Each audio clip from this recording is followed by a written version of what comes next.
তুমি শুয়ে পড়ো, আমি নিচে শুচ্ছি। আপনি নিচে শোবেন কেন? তো নিচে শোবো না তো কোথায় শোবো? উপরে শোবেন। আমি উপরে শুলে তুমি কোথায় শোবা? কেন? আপনি তো আমাকে বিয়েই করেছেন, তাই না?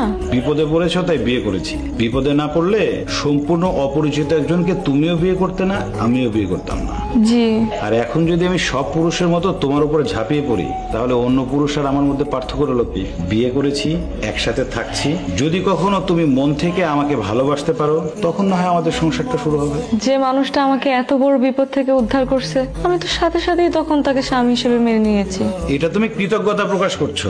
আমি আপনাকে যতটুকু চিনেছি, আপনি একজন ভালো মানুষ, এক কথার মানুষ। পৃথিবীতে এত খারাপ মানুষ, কেউ যদি একটু ভালো কাজ করে, মানুষজন তখনই তাকে পীর পয়গম্বর ভেবে বসে। এটা ঠিক না। যাই হোক, আপনার বাবা মা মনে হয় আপনার উপর অনেক রাগ করে আছে। শুধু আমার উপরে না, তোমার উপরেও তারা অনেক রাগ করেছে। আমি তো তাদের 32 বছর ধরে চিনি। তাদেরও তো অনেক স্বপ্ন ছিল আমার বিয়ে নিয়ে। স্বপ্নটা ভেঙে গেল। তোমাকে সব মানিয়ে নিতে হবে, সংসারটা তোমার। আমার জন্য এমন হলো, তাই না? এই যে 4 আঙুল দেখছো, 4 আঙুলের কপাল, কপালে সবকিছু লেখা থাকে। তুমি জানো না, জন্ম মৃত্যু বিয়ে সবই বিধাতার হাতে। জি। এই বাড়িকে নিজের বাড়ি ভাববা। সারাদিন যে না খেয়ে বসে আছো, সকাল থেকে দেখছি একই কাপড়ে বসে আছো, আমাকে বলোনি কেন? নাও, এই কাপড়টা চেঞ্জ করো। আর সারাদিন তো কিছু খাওয়া হয়নি, খাবারটা খেয়ে নিবা। কিভাবে বলবো, লজ্জা লাগতেছিল অনেক। শোনো, এই জীবনে লজ্জা পেলে কিছু হবে না। যে সন্তান না কাঁদলে মাও দুধ দেয় না। তোমার নিজের অধিকার নিজেকেই প্রতিষ্ঠিত করতে হবে। এখন থেকে কোনো কিছু লাগলে লজ্জা না করে আমাকে বলবা। সব হিসাব ঠিক আছে? হিসাব মিলছে? ঠিক আছে, আমি সকালে এসে দেখবো। বাড়ি চলে যাবা? যাও, আর যাওয়ার সময় ভালো করে বন্ধ করে যাও।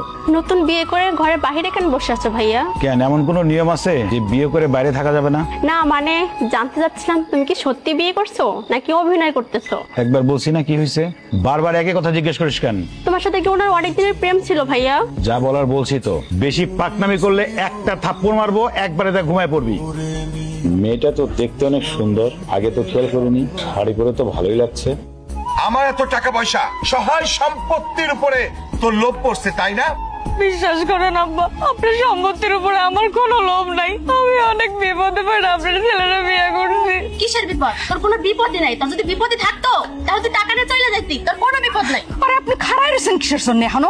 আর ধৈর্য মাই শুরু করেন না। মারুম না। ও যদি নিজে ইচ্ছায় এ বাড়ি ছেড়ে না যায়। আপনাদের পোলা আমারে বিয়ে করে এই বাড়িতে নিয়ে আইছে। আমি আমার স্বামীর বাড়ি ছাইরা কোথাও যাবো না। যাবি এখান থেকে।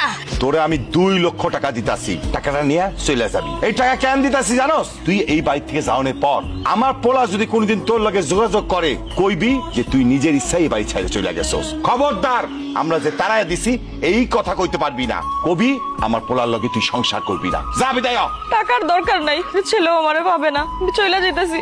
আমার পোলারে তো আমি খুব ভালো করেই চিনি, অতিরিক্ত ভালো। তুই চলে যাওয়ানোর পর ও যেমনি তোর লগে যোগাযোগ করবো। যদি যোগাযোগ করে, আমি তো টাকা দিতাছি, তুই কিন্তু এই মুখটা বন্ধ রাখবি, মনে থাকবো। আপনার পোলা যদি আমার কোনোদিন খুঁজেও পায়, আমি কোনোদিন সত্য কথা কমু না। যা যা।